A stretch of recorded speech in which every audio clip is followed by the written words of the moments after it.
dysfunction you see in Washington is not what politics has to be like. There are alternatives, and there are ways to live that we are exemplifying here in Colorado.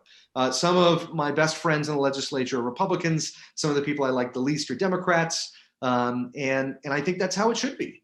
And that is, we attempt to model it here in Colorado. I wish that it was more like that in Washington. I think that for historic reasons, Paul mentioned the Gingrich era, and it used to be that legislators lived in Washington, that their members of Congress lived in Washington. Their kids played on softball teams together, and kid pitch baseball, and they knew each other as human beings. And when you know people as human beings, it's a lot tougher to be as nasty and partisan and political as I think we see in Washington right now.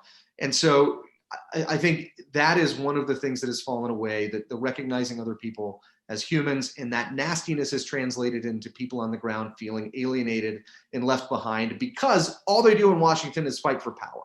And I think we need to change the terms of the argument if we're going to win back the trust of the people here in America.